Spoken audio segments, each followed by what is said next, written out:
converter, and we see him do it there very well. So I'll just go out on a limb here with 18 minutes left in this 3-minute portion. Wesley has been a little bit unrecognizable for me personally from what I'm used to. He usually doesn't lose games the way that he's really just getting outplayed on the board.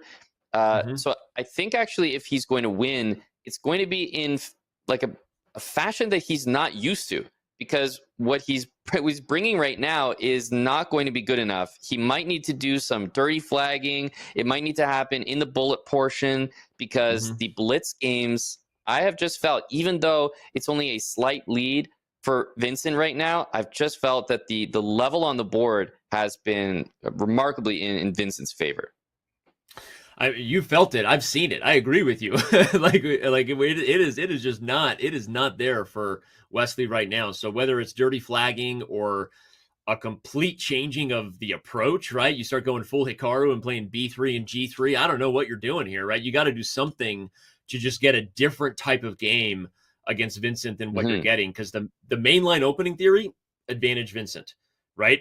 Every time we're getting positions that are well known, he's outplaying Wesley. So it's okay, he is up on the clock here. That's a good sign for Wesley. Yeah, he is, but again, he's he's basically playing in a position that's maybe just slightly worse, ever so slightly. I like the idea of playing E4. That's, the reason that you play the way that you played so far. But I think, Danny, what we're seeing here is that B4 and then sinking that knight into D3, that's the reaction. Like if Black achieves that, you have knight D3, knight G4. I think knight G4 with queen H4, with knight D3. I'm seeing a lot of synergy with the pieces for Vincent. Yeah, sorry, thinking about the position and couldn't agree more. Okay, I like the tactics there. I was looking at queen H4. It doesn't do anything, but you got to watch out for weird mating stuff if you got a knight on G4. Now there's forks on F2. So how bad is knight F2? Like, can you take this bishop and rely on the fact that queen H4 is met by, bishop F4? You can. Yeah. You can, and he does. Wesley being very accurate there, kind of calling Vincent's bluff. By the way, queen D6 also threatens mate, but is also met by bishop F4. So Wesley might end up with 2 pieces for a rook when this is done. Yep, knight F2 and king G1. What happens here? I think he's just going to take back, honestly, and just say, okay, I've got a knight on D3, take back on D6, because I wasn't seeing any trickery with queen H4 working, so maybe just queen takes D6 at the end of this. Yep. And despite the 2 pieces for the rook, Black is actually still, in a pretty good spot. The rooks are super active. The white king's still very open with this F-pawn gone. Yeah. And the D-pawn is also super loose. So I think if you're Wesley, you have a chance with 2 pieces to outplay the rook, but you're not really that unhappy if you're Vincent here. No, it could have been worse, especially the move kind of catches you off guard, and you're like, wait, no, let me recover, take this material, just take the pawn back. It's not that bad. And he didn't invest a ton of time on it either. Rook b8, queen a2. What's going on here? Wesley has already calculated this ahead. He wants rook b2, queen c4, rook takes d2, queen takes f7. Now, who sees further here? Yeah, so Vincent sees the trick, doesn't let him take c4. Wesley immediately rights the wrong of the b2 pawn, defending that guy.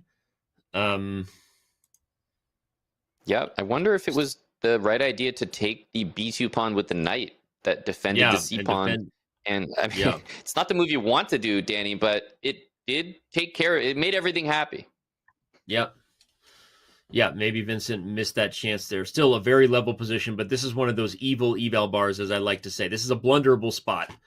Both sides have very different things going for them, and there are tactics potentially everywhere.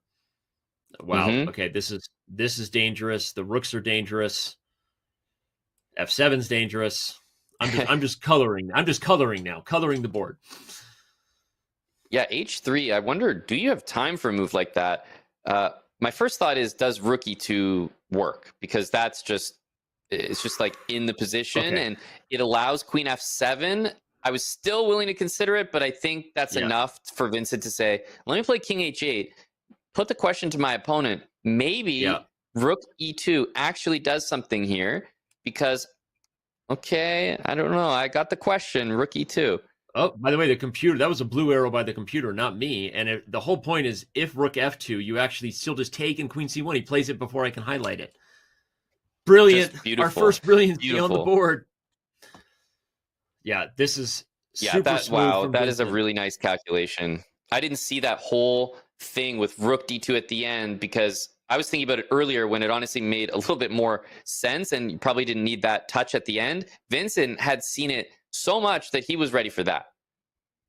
Yeah, you can't trade queens because the king is too far away. So instead, the queen guards the advance. Again, should probably just be a draw here, but very dangerous for white. One mistake, and you're just a new queen is joining the board.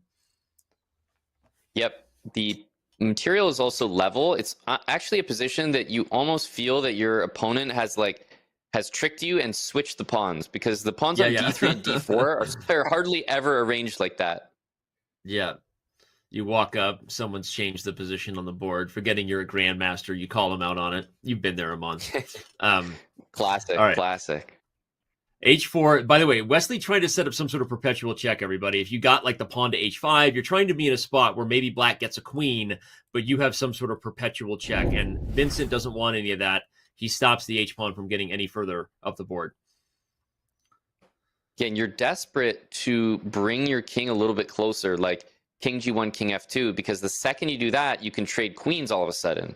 But you don't want that d pawn to run.